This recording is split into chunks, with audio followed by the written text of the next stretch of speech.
Radio Publique Africaine.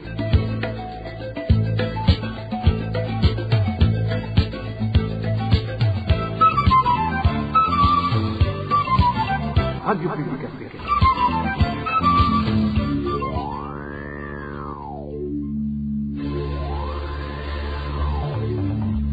C'est le moment de suivre le journal parlé en français. À la présentation, Daniel Claire et la Trouve. Au sommaire de cette édition, les citoyens continuent à s'insurger contre les contributions forcées, les exigées, en vue de la préparation d'une croisade évangélique du couple présidentiel. En province Kayanza, les habitants trouvent aberrant que ce soit le citoyen sans le sou qui vient en aide au président, alors que c'est l'inverse qui devrait se faire. Les Burundais réfugiés au camp de Lusenda craignent pour leur sécurité. C'est après qu'ils aient constaté une forte présence de militaires burundais aux alentours du dit camp. Dans ce journal, nous vous parlerons également du calvaire que vivent les pêcheurs suite à la pénurie du carburant. Voilà pour les grandes articulations. Tout de suite, le développement de ces titres. Oh, bonsoir. La population de différentes collines constituant la zone Guegura en commune Muruta de la province Kayanza déplore la contribution lui exigée par le parti CNDD-FDD dans la dite province. Selon la population, elle ne comprend pas comment elle peut être forcée à contribuer pour une croisade alors qu'elle a déjà du mal à joindre les deux bouts du mois. Le point avec Walter Quizera. 2000 francs burundais pour un simple citoyen et 5000 francs et plus pour tout fonctionnaire de l'État. Tel est le montant exigé à tout habitant de la zone Guegura des contributions destinées à la préparation d'une croisade que le numéro 1 burundais compte débuter ce jeudi. La mission de collecter cet argent aurait été confiée aux responsables zonales. Selon nos sources, le zèle n'est pas le même sur toutes les collines. Il y a des activités pour collecter de l'argent qui sont en train de se dérouler sur les collines Muchiro, Guegura et Ruharo. Ces activités sont dirigées par le chef du parti CNDD-FDD en zone Guegura. Selon ceux qui collectent cet argent, cette contribution serait destinée à la préparation de la croisade du président qui aura lieu dans la province Ngozi. Parmi les Imbonerakure qui collectent cet argent figure un certain Epipode qui opère sur la colline Guegura, Guriki et Thomas qui collectent sur la colline Ruharo et un petit groupe qui opère sur la colline Muchiro. On exige à un citoyen lambda 2000 francs et les fonctionnaires contribuent à hauteur de 5000 francs et plus. Mécontente, la population dit ne pas comprendre comment le pouvoir continue à leur imposer ce genre de collecte alors qu'il sait très bien qu'elle n'arrive plus à joindre les deux bouts du mois. D'où les citoyens de Muruta demandent que ces contributions forcées cessent. Nous demandons que ces contributions forcées soient suspendues, surtout que la population est dans une pauvreté extrême. Nous sommes d'ailleurs tellement surpris de constater que le parti CNDD-FDD trouve que c'est à la population d'aider le président, alors que c'était plutôt le président qui devait venir en aide à ses administrés. En fait, ce qu'ils font, c'est voler tout simplement la population qui croupit déjà dans une misère sans nom.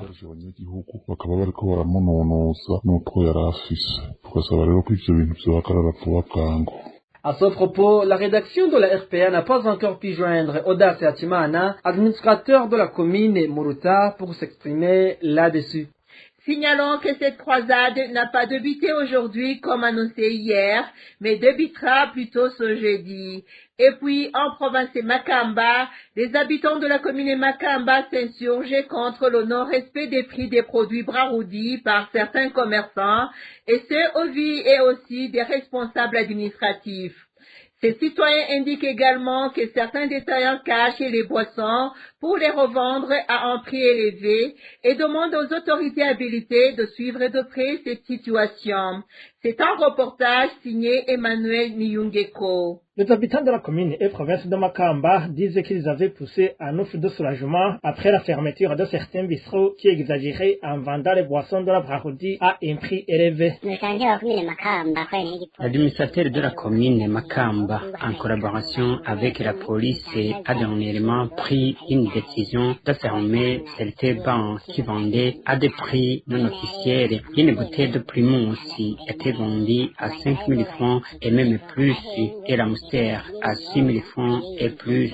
Après la fermeté de ces bars, nous avions pensé que ces produits allaient être disponibles et au prix normal. Toutefois, le changement souhaité n'a pas abouti car actuellement, selon nos sources en commune de Makamba, les produits de la Brahodi ne sont pas disponibles au rythme commandé par les consommateurs. Ce citoyen indique également que certains détaillants cachent les boissons pour les vendre à un prix exorbitant au vu des responsables administratifs. Lorsque les boissons sont fournies via les mégas et réceptionnées par les bars, elles disparaissent pendant peu de temps. Nous ne savons pas où elles sont amenées. Nous pensons qu'elles sont cachées et vendues dans d'autres localités moyennant beaucoup de bénéfices. Ceux qui vendent à des prix non fixés par le gouvernement sont notamment un certain Mokozi qui travaille en haut du HCR dans le quartier Guitoire, un certain Miracle, lui aussi, du quartier Guitoire et au Swine et vend dans le quartier Swahili. Chez eux, le prix de la moustière qui était de 2500 est fixé à 3000 francs et plus. La moustière qui s'achetait à 3500 dépasse de louer ce prix. Ces habitants de la commune Makamba demandent aux responsables des habilités de suivre de près cette situation.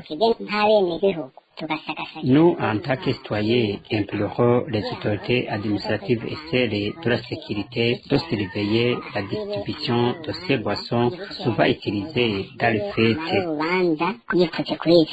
À ce propos, la rédaction de la RPA a tenté de joindre Zouena Irakiza, administrateur de la commune de Makamba, mais son téléphone portable était éteint. Nous avons également contacté Tantine Nchutina Magara, gouverneur de la province de Makamba, qui n'a pas voulu s'exprimer après avoir décliné notre identité. Emmanuel Nyungeko, des pêcheurs effectuant leurs activités au niveau du lac Tanganyika font savoir que la pénurie du carburant qui se remarque ces derniers temps a déjà causé des conséquences sur leurs activités. À titre illustratif, les pêcheurs de la province de Rumongue indiquent qu'ils peinent à faire survivre leurs familles suite à la perturbation de leurs activités. Les détails avec Balthazar Miburo. Les pêcheurs de la province de Rumongue effectuant leur métier dans le lac Tanganyika indiquent qu'il faut face à une pauvreté sans nom suite à la pénurie du carburant. L'un de ces pêcheurs qui s'est entretenu avec la RPA sont les qui sont amenés par des Imbonerakure et les forces de l'ordre même lorsqu'ils optent d'aller acheter le carburant au marché noir.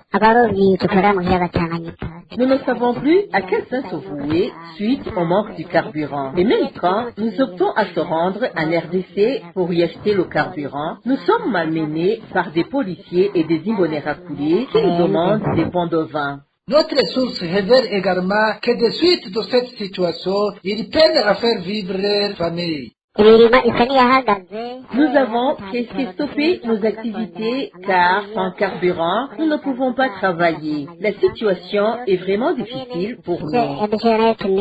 Des informations en provenance de la province de Rumongue indiquent que certains pêcheurs auraient même décidé d'aller effectuer leurs activités à la République démocratique du Congo. Ceux qui se sont entretenus avec des pêcheurs demandent ainsi au gouvernement de trouver une solution à cette problématique de pénurie du carburant qui vient de durer une longue période. La rédaction de la RPA a déjà tenté de joindre par téléphone les autorités concernées par la problématique de pénurie du carburant pour recueillir les réactions, mais en vrai. Je vous le disais en titre, les réfugiés burundais du camp de Lusenda en République démocratique du Congo craignent que leur sécurité ne soit perturbée d'un moment à l'autre. À l'origine, beaucoup de militaires burundais qui sillonnent autour de leur camp depuis lundi dernier. Ces réfugiés font savoir que le fait de voir près d'eux les militaires d'un pays qu'ils ont fui les inquiète beaucoup. Les détails avec Clovis Nyonzima. Une source de la RPA au sein du camp de Lusenda nous a appris que cette situation d'inquiétude et de peur au sein des réfugiés a commencé lundi dernier quand ils ont vu beaucoup de militaires burundais de retour du combat dans ce pays. Ils s'étaient rassemblés à quelques centaines de mètres de ce camp de réfugiés de Lusenda. Il y a de la peur au sein des réfugiés du camp de Lusenda. Lundi dernier, nous avons vu beaucoup de militaires burundais armés jusqu'aux dents. Ils semblaient fatigués et se sont rassemblés sur un poste de commandement de Maïmaï qui est à 500 mètres du camp pour s'y reposer. Ils ont passé un moment à ce poste et c'était comme s'ils voulaient traverser le camp, mais le policier chef de sécurité du camp les a approchés et les a persuadés de ne pas emprunter cette voie. Cela a donc semé une peur panique au sein de ces réfugiés jusqu'à sentir une probable perturbation de leur sécurité qui s'annonce. C'est une situation qui nous fait vraiment peur car nous constatons qu'il s'agit des militaires du pays que nous avons fui qui rôdent autour du camp, surtout qu'ils revenaient des combats rongés par la colère. Nous redoutons qu'un jour ils pourraient nous attaquer, surtout qu'ils ne sont pas contents de nous voir en exil. Ces réfugiés burundais du camp de Lusenda demandent au Haut Commissariat des Nations Unies pour les réfugiés HCR et à la Commission nationale pour les réfugiés CNR de veiller à ce que la sécurité de ce camp soit renforcée. Merci à toi Clovis Nyonzima. À Nakival, en Ouganda, c'est la pénurie d'eau potable qui inquiète beaucoup les Burundais réfugiés dans le dit camp. Ces réfugiés font savoir qu'une période de plus d'une semaine peut s'écouler sans qu'aucune goutte d'eau ne coule des robinets. Plus de détails avec Elvis Nyomungere. Les Burundais réfugiés au cas de Nakival disent souffrir du manque d'eau potable. Une Burundaise qui s'est confiée à la RPA fait savoir que le numéro de pluie qu'il dépannait n'est plus disponible vu qu'aucune goutte n'est tombée depuis un certain temps. Moi j'habite dans New Bujumbura. Le manque d'eau potable est devenu actuellement un casse-tête. Lorsqu'il ne plaît pas, on est malheureux. Souvent, on utilise l'eau des pluies qu'on collecte et conserve dans des bidons. Faute de moyens, la plupart des réfugiés puisent l'eau du lac Nakivale, une eau très souillée, comme en témoigne notre source.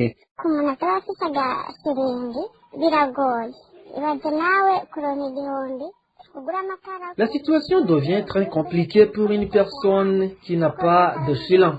Imagine-toi trouver 1000 shillings pour acheter du charbon, 1000 shillings pour acheter la nourriture et en plus de cela, trouver 1000 shillings pour l'achat d'un seul bidon de 20 litres d'eau. C'est une situation compliquée et nous sommes dans une impasse.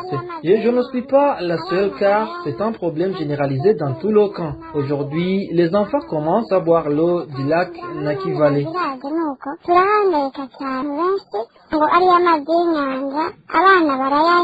Ces informations sont confirmées par les représentants des réfugiés, lesquels il faut savoir que cette pénurie est accentuée par le nombre insuffisant de robinets compte tenu du nombre de réfugiés qui compte le cas de Nakivale. Ce problème existe et l'on pense qu'il ne sera pas résolu de sitôt parce que les gens sont très nombreux et les robinets installés sont très peu. Il arrive que près de 4000 personnes se rencontrent sur un seul robinet. Actuellement, il y a un seul robinet et il est fonctionnel depuis 3 jours seulement. C'est vraiment un sérieux problème car des fois, les gens se voient contraints à utiliser une eau qui n'est pas propre. Dans nos prochaines éditions, nous vous parlerons des conséquences de cette pénurie d'eau potable. Elvis Nyomungere. En parlant toujours réfugiés, le comportement du gouvernement tanzanien continue à distribuer une nourriture douteuse aux réfugiés burundais du camp de Nyarugusu est une nouvelle stratégie trouvée pour contraindre ces derniers à se rapatrier. C'est du moins la réaction de Frédéric Bamvuginyulvira, ancien vice-président du Burundi.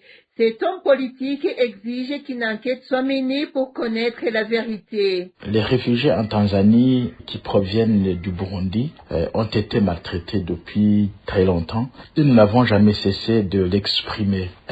Souvenez-vous du moment où leurs propriétés ont été détruites, où leurs maisons ont été aussi détruites, où les marchés à partir desquels ils pouvaient s'approvisionner pour compléter leurs rations alimentaires ont été détruits, visant à ce que les Burundais réfugiés en Tanzanie soient poussés à rentrer d'eux-mêmes pour cacher le fait qu'ils ont été poussés à rentrer.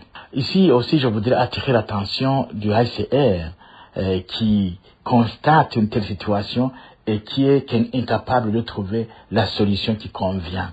Il y a cette question qui est aujourd'hui soulevée, la question de la farine qui contiendrait des saletés, des éléments qui ne sont pas comestibles et qui peuvent même provoquer des troubles digestifs parce que justement ce n'est pas une farine qui est destinée à être consommée par l'être humain. Eh bien, je conseille à que les Burundais de Nyarugusu prennent une quantité de cette farine, l'emballent et l'envoient au siège de cette organisation qui leur a donné cette farine.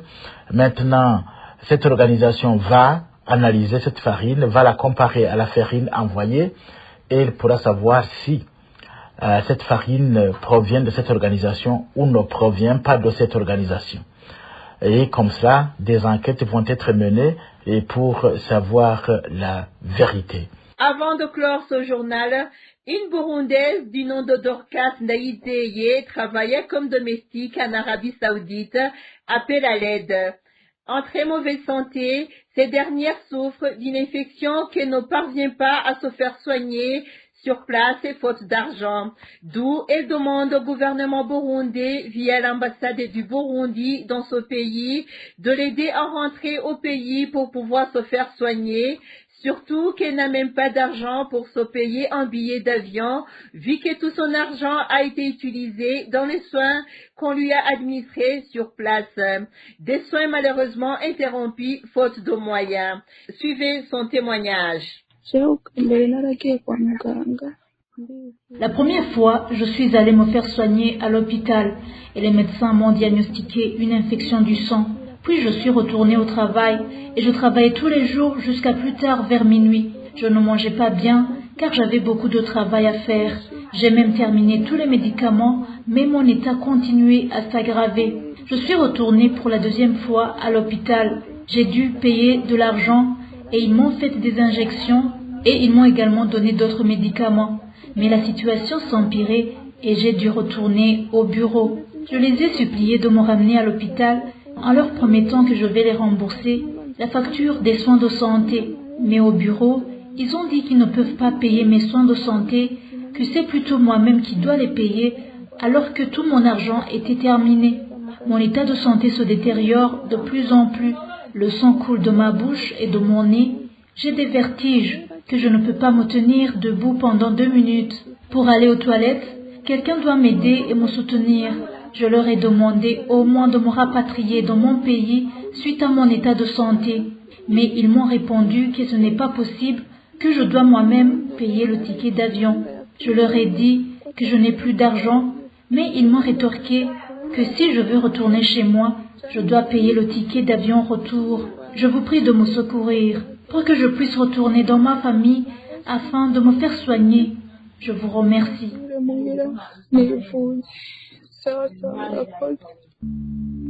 Et voilà, amis fidèles de la RPA, c'est par ici qu'est prend fin le journal en français de ce mercredi 22 janvier 2025. Merci pour votre aimable écoute. Merci également aux équipes rédactionnelles et techniques pour leur franche et parfaite collaboration. À la présentation de ce journal, vous étiez avec Dani Claire Ilatrumva. Passez des bons moments chez vous. Au revoir.